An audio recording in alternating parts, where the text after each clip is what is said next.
In this video, I am going to explain about mathematical analysis for recursive algorithm.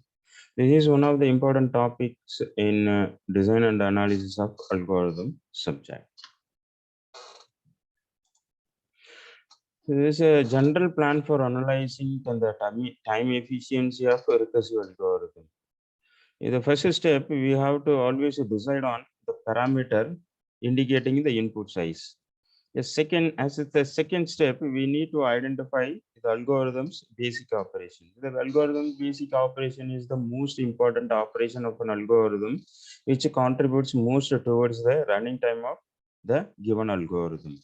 As a step, we have to check whether the number of times the basic operation is executed can vary on different input of the same size. If it can, the worst case, average case, best case efficiencies must be investigated separately. The fourth step, we need to set up a recurrence relation with an appropriate initial condition for the number of times the basic operations executed. Finally, we have to solve the recurrence relation set in the fourth step, or at least ascertain the order of growth of its solution.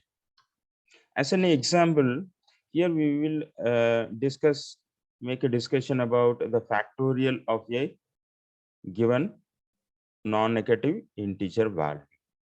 So f of n, which is usually denoted as f of n, is equal to n factorial for an arbitrary non-negative integer n.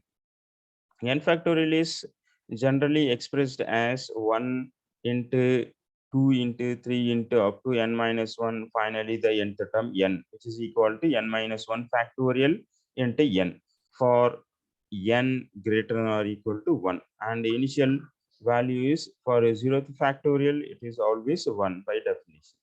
So we can compute f of n is equal to f of n minus 1 into n with the following recursive algorithm. Is a simple pseudocode for a recursive algorithm for finding factorial of a given number. So if the given input value is 0, then we need to always return 1. Otherwise, since it is recursive algorithm, we need to perform recursively the function n into f of n minus 1 until we reach the final value. For simplicity, we consider n itself as an indicator of the algorithm's input size. That is, if we apply the general plan over the given algorithm, factorial of the given number, then the first step is we need to always find out the input size of the given algorithm. That's why we started, for simplicity, we consider n itself as an indicator of this algorithm's input size.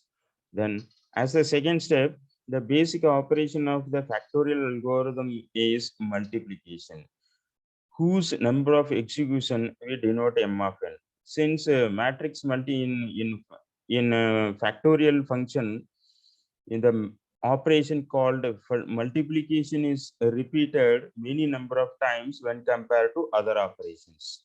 In general, let you consider m of n times the basic operation is repeated. So that m of n is equal to m of n minus 1 plus 1. Here on the right hand side, if you look at the right hand side, m of n minus 1, it is used to compute f of n minus 1 value. This plus 1 here indicates which is the required operation or number of multiplication required to multiply f of n minus 1 by n. To determine a solution uniquely, we need an initial condition.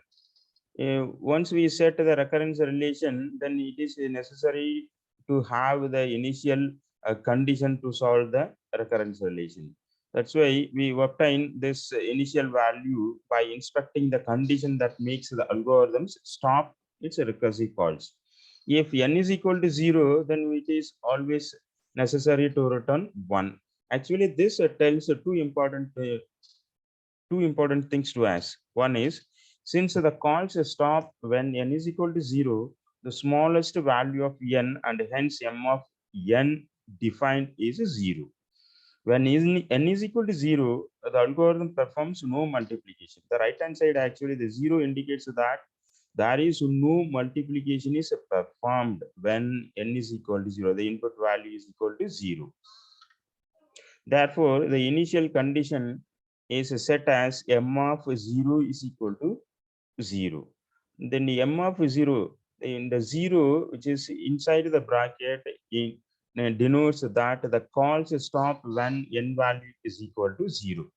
On the other hand, the right hand side 0 denotes there is no multiplications performed when the input value n is equal to 0. The recurrence relation and initial condition for the algorithm's number of multiplication is in general represented as m of n, which is equal to m of n minus 1 plus 1 for n greater than 0 with the initial condition m of 0 equal to 0. For solving recurrence relations, we always use either backward substitution or forward substitution. So in order to solve this algorithm, the given recurrence relation, we used backward substitution here. So that we started with m of n is equal to m of n minus 1 plus 1. Look at the right hand side, m of n minus 1. If you replace m of n minus 1, then we can get m of n minus 2 plus 1, then plus 1, which is equal to m of n minus 2 plus 2.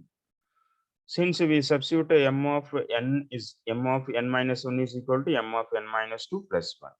Similarly, the next step is m of n minus 3 plus 3.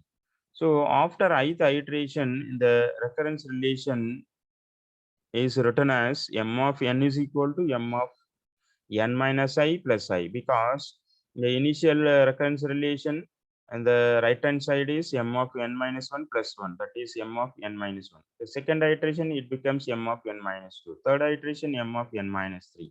So that the value which is changed here is n minus 1, n minus 2, n minus 3. So that after ith iteration, it becomes m of n minus I. Similarly, plus 1, plus 2, plus 3, this value is also changed, so that we have to use plus I. So after ith iteration, m of n is equal to m of n minus I plus I. Since it is specified for n is equal to 0, the initial condition, we have to substitute I is equal to n in the above formula, so that we get m of n minus n plus n. So n get cancelled, so that m of 0 plus n. M of 0 is 0, since the initial condition states that m of 0 equal to 0, so that 0 plus n is equal to n. So the time complexity of finding factorial of a given number is theta of n or big O of n. Thank you.